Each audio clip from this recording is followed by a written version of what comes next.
Lord be with you. And with your spirit. A reading from the Holy Gospel according to Matthew. Glory to you, O Lord.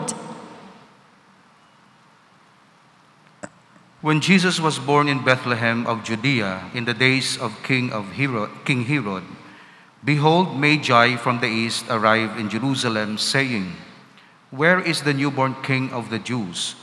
We saw his star as it's rising and have come to do him homage." When King Herod heard this, he was greatly troubled, and all Jerusalem with him.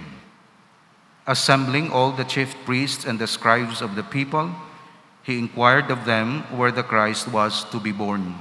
And they said to him, "In Bethlehem of Judea, for thus it has been written through the prophet, and you, Bethlehem, land of Judah, are by no means least among the rulers of Judah, since from you shall come a ruler who is to shepherd my people Israel." Then Herod called the Magi secretly and ascertained from them the time of the star's appearance. He sent them to Bethlehem and said, "Go and search diligently for the child, and when you have found him, bring me a word, that I too may go and do him homage." After their audience with the king, they set out, and behold, the star that had been seen at its rising preceded them until it came and stopped over the place where the child was. They were overjoyed at seeing the star, and on entering the house, they saw the child with Mary his mother. They prostrated themselves and did him homage. Then they opened their treasures and offered him gifts of gold, frankincense, and myrrh. And having been warned in a dream not to return to Herod, they departed from their country by another way. The Gospel of the Lord. Praise to you, Lord Jesus Christ. All please be seated for the homily. We have made our resolutions this year, personal resolutions. Ang iban nag-promise magkambyo, ang iban magbiya, ang iban mangin faithful, ang iban magpakabuot, iban magbiya sang bisyo, iban magtuon maayo, and so on and so forth.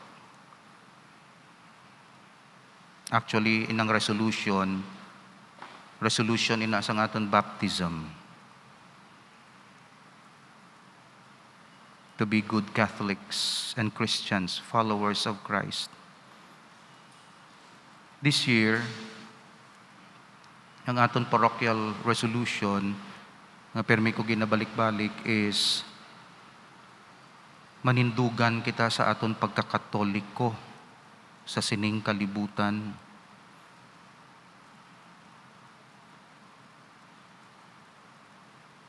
Kinapanindugan mo balay mo pagkakatoliko.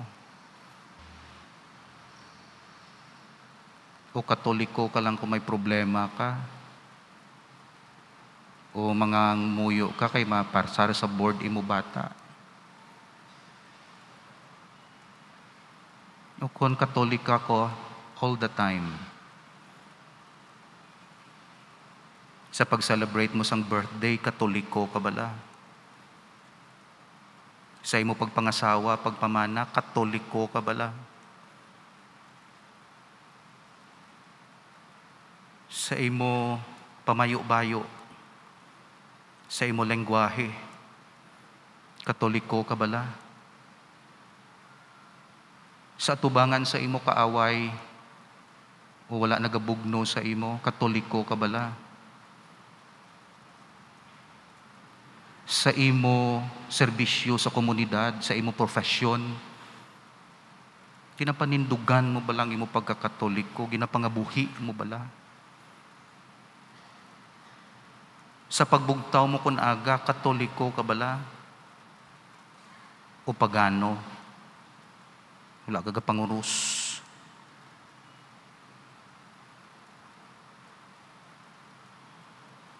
Pagkaon mo sang batsoy dito sa batsuyan, katoliko ka bala o kung ginakahuya mo manguros, mga muyo, o gakalipat ka, Sa celebration sang Christmas, nangin Katoliko kabala sa imo Christmas party. Unalimtan mo si Jesus Christ. Kaya ang focus mo, gifts para sa imo kaugalingon. Sa palabuton nga eleksyon, ginaalaw mo bala ang Catholic moral guidelines? Ang aton morality.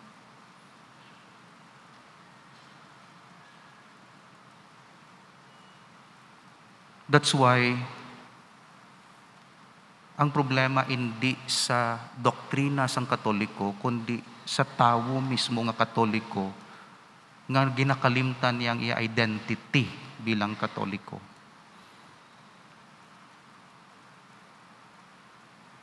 Kani sa sining tuig, aton resolution, himuon ta sa aton parokya, kag sa inyo balay, kundi kamo tagalapas, pangabuhi ang pagkakatoliko.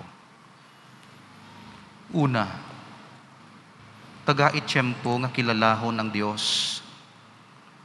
Tuon kamo parti sa Diyos. Kaangay sang Magi, nag-start sila sa star. Wala sa nagpakilala sa ila panood kay sa Savior, pero nag-start sila sa star. Ginsunod nila ang star. Next step, Scripture. Pag-abot nila sa Bethlehem, na anong hambal sang Scripture? Ginsunod nilang Scripture. Ara na butang da sa Scripture, and you, Bethlehem, land of Judah, are by no means least among the rulers of Judah, since from you shall come a ruler who is to shepherd my people Israel. So halin sa science, star, astrology, nag-lead sa ila sa sacred Scripture, Word of God. Pagkatapos sa mabalaan nilang Scripture, gintudlo sila sang Scripture sa Bethlehem, sa Savior. Amo ng gradation sang ila knowledge of God. From things created by God's star, to the Word of God, directly from God's Scripture, to the presence of the Savior.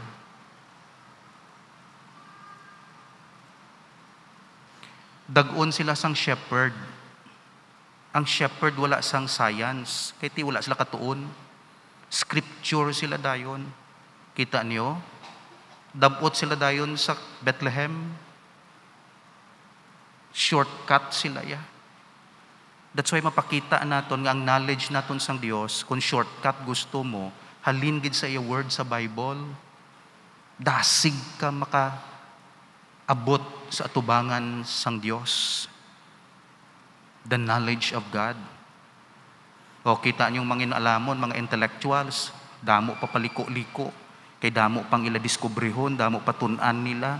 Of course, eventually, it leads them to the Savior. Pero pila pa sila kabulan kang makaabot. Ang shepherd, shortcut because of their humility and openness to the knowledge of God via Scripture. And they enjoy immediately the Savior because of their humility and openness. In other words, wala ako nagapaaway sa maalam kag hindi maalam. Ang akon diri, bisan diin ka maagi.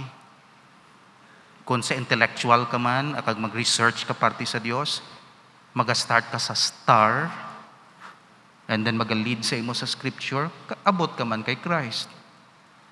Or, prayer ka, spirituality, moral guidelines sa Scripture, abot ka manggihapon kay Christ. Huwag galing depende kung anong kalawiron ang imo paglakat, ka makaabot ka sa pag-worship kay Christ. So kinanglan may knowledge kita of God. That's our Catholic identity. Ang iban alam-alam sa mga bagay-batay, mga mathematics, science. Pero ang pinaka-importante nga meaning sang life, which is the knowledge of God, ginakalimtan nila. Expert sila sa iban nga bagay, things of this world, pero hindi sila open sa things of heaven. Nakadlawan pa gani isang iba niya, may superstition, ina. Tanawon ka kung mapatay ka.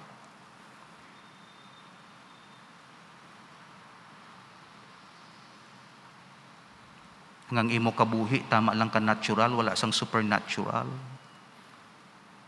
Ang Katoliko, nagatuon, eksperto, Catholic engineer, Catholic mathematicians, pero Catholic. Kaya nagtuon siya sang star, pero nag-open siya sa scripture para makilala yang Diyos.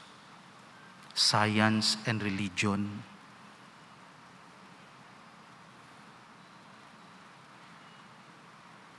Sunod, mangin Katoliko kita, kung healthy ang aton sacramental life. Ang Katoliko iya, may sakramentos sa iya kabuhi. Sacraments are channels of graces. Graces are help from heaven. Butang balon, actually ang imo kwarta sa pagkamatud, hindi na ma-define nga grace. Imo na ya pinangabudlayan, merit mo na hindi na ya grace. Puntos mo na, ikaw na yan ang pisanda. Ang grace iya yang imo kabuhi, kaya hindi mo na ya ma-create, hindi mo ya ma-invento ang kabuhi mo. So, mo ng grasya. Pero more than that, kinanglanta ang grasya nga halin sa langit. That's why ang Katoliko, nagabukas ang iya kabuhi through channels amo ng sacraments. Kinanglan mangin healthy gid ang aton sacramental life sa sining 2022. And when we say sacraments, mga graces ina nga gintipon ni Christ kag i-distribute sa aton via 7 channels: baptism, confirmation, confession, Eucharist. O, baptism, anong grace? Adoption sang Diyos so that you will inherit life everlasting. Kaya adopted ya ka. Confirmation, 7 gifts of the Holy Spirit. Wisdom, knowledge, understanding, counsel, fortitude, piety, kung ano pa dira, fear of God. Yung kinahanglan mo sa sining kabuhi. Ano man ang estado sang kabuhi. Confession, para sa na-separate sa Diyos bangod sang sin, so i-reconcile liwat. So amo na ang grasya halin sa langit. Why na ya? Hindi mo na yan mabakal sa butika. Ang adoption, hindi mo na yan mabakal sa butika. Imnon mo lang, no? Nga kadto ka na ya sa source of living water, nadala mo ang baby mo. Pabunyagan. Kaya ti amo na yung grace. Iban nga tao, gina-close nilang ila life sa sacraments and sacramentals. Wala sacramental life. Katoliko, wala sacramental life. Wala. 20,000 kita diri sa La Paz. 2015, ina nga 17,000 ang Katoliko, 2015 census.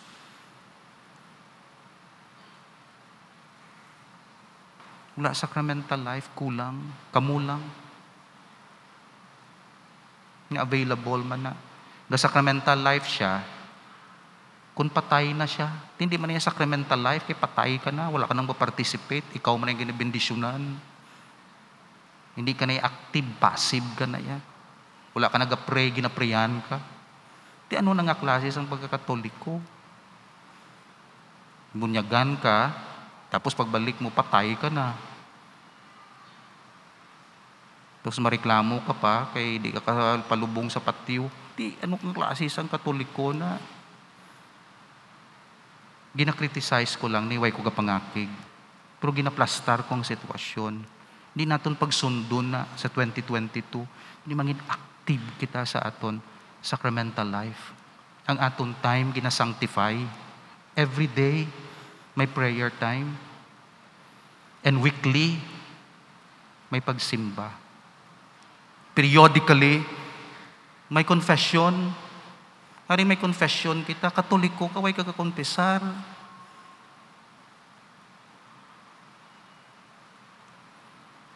Available kami diho. Confess. Wala ako kapwersa. Kundi daw tatay ako nga gahambal sa bata, kaon sang vegetable. Kay para na sa imo kaayuhan. Hindi ko yan, nalawayan ko. Di sino nga tatay, sino hindi maglain ng buot. Para na sa kami kaayuhan, amo man na ako kung maghambal ako diri sa sakramento, why ako yaga impose, don't misinterpret me. Spiritual tatay ako mo. Yang kaayuhan sang tao. I know mature na ka mo, basi ma-offend ka mo. No, gina-remind, go to confession.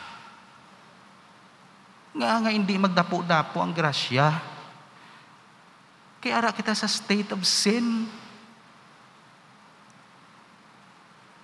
Isan ano naton ka misyon na, kung ara ka sa state of sin, wala na merit. Kaya ang merit, ara sa imo disposisyon, depende sa imo disposisyon.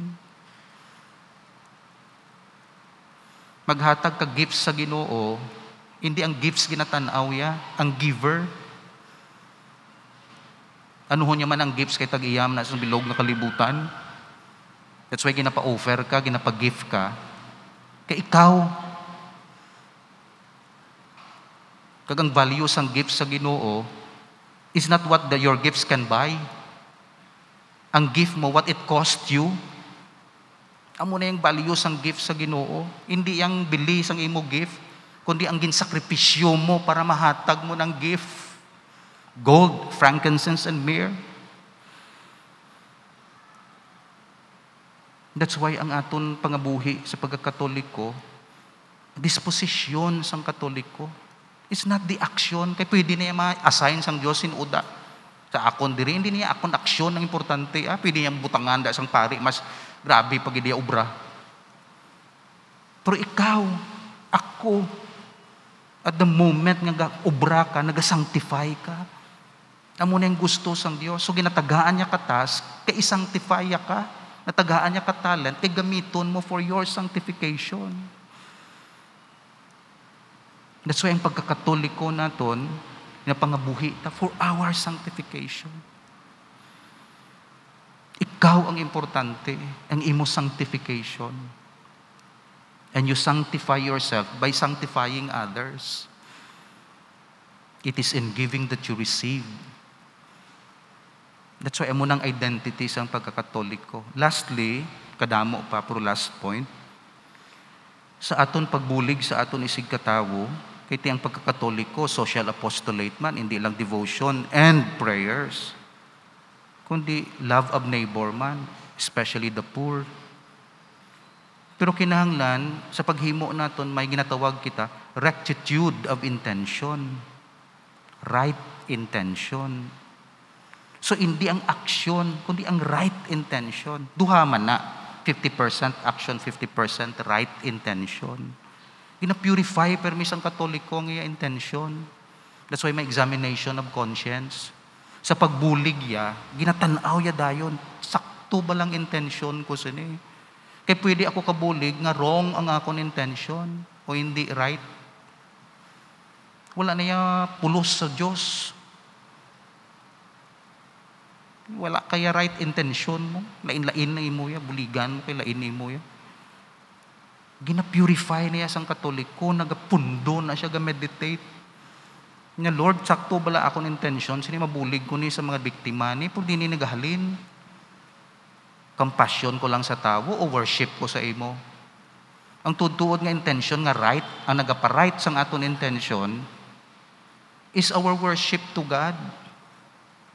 That's why when you help, because you worship God, you want to thank Him, maghatag ka sang Christmas gifts, hindi lang compassion sa tao, it's your thank you to the Lord. Ga-right dayon ang intention. Kaya gina-involve mo ang Diyos. Napasulod mo siya sa imo yang activities. Kaya involve ang Diyos sa kabuhi. That's why naga-purify ang aton intention, ga-rectify, rectitude of intention. Bulig ka bala, kapag may ulterior motive ka, hindi panulay. O bulig ka bala, kumod ka. Ang imbes nga ibulig mo, nagkumod ka, kundi nagpanulay ito. Why na ya? Halad ka bala, tapos kumod ka. Hindi ka na lang maghalad, ginahigkuan mo amon halad eh. Sudlan mo imo yasang kumod, hindi ka magkumod. kinanglan halin sa tagipusoon. Amo nang aton pagkakatoliko. So in summary, handuma nga kilalahon ng Dios. Mag-increase ang imo knowledge sa sining 2022. Either tungod sang imo effort or tungod nagapangita ka sang means nga makilala ang Dios. Ara da nami, hindi man tanan mamati kada sa religious, kay ti gusto tawo man kita, may mga ano man na tanaw ko sa YouTube dira. Pero tagait tiyempo makilala man ang Dios, pamati man ka bala. Feed your soul, so to say, sang spiritual food. Tingwaing ang imo sacramental life sa sining 2022 healthy. Ang sacraments nga available, ginakuha mo ang grasya. Sacraments, sacramentals, indulgences available for this year. Nga hatag sa imo, kuhaan na. Daw bunga sang kahoy, nga subong lang na mamunga. Kuhaan na. Karong hindi na mamunga, madunot na, hindi na mamunga sa sunod. Na-loss mong imo opportunity. Kuhaan. 2022 para sa imo spiritual life, kag sa family. Kagangaton mga apostolate, kinanglan may right intention. And right intention is always related sa Diyos. For your glory, Lord. Kung hindi ka man papatenkyuhan, okay lang. For your glory man. Kung patenkyuhan, salamat man eh. Pero kung ma-appreciate, no, kung di man ma-appreciate, di maglain buot mo. Kaya imo man tuya. Pasalamat mo man na sa Diyos. Ang nag-rectify sa aton intention is our worship of God. Associations, pastoral council, finance, pari, tanan laiko, evangelization, aton mga ministries, pa-thank you kay Lord. Kag nagatinlo, naga-purify ang aton kabuhi. So amo na ang aton programa general sa aton parokya, our Catholic identity in terms of mind, love God with all your mind, knowledge of God. Love God with all your heart, sacramental life and prayer life. Love God with all your strength. Aton social apostolate, aton duties sa balay ginaobra naton, professional duties naton, pero always involve ang Dios. Because conscious kita permi, it's for His glory and for our worship of God. So God bless you. Kung ano man ang resolutions ninyo, realign sa aton pagkakatoliko. Kag tanan-tanan nga mga handom ninyo, suno sa gusto sang Dios, ihatag sa sining 2022 sa iya timing. Basta importante, dispose yourself and ask the Lord, Lord, make me worthy to receive your gifts. I want this, Lord. Give me this. Pero do not forget, Lord, to make me worthy and get me ready to receive your gifts. And then the Lord will tell you, okay, to get ready, go to confession. Go to confession. Okay, to receive these gifts, get married. Have the blessing of the church. Okay, Lord. Okay, I give you this gift, but you have to spare your time in prayer every morning. You want to acknowledge me. Okay, Lord. So, hindi lang yung kuha mo tapos why? No. Importante ang disposition of the heart. Because when the students are ready, the teacher will appear. Meaning to say, kung ready ka na, available ang gifts para sa imo because you are now ready to get it.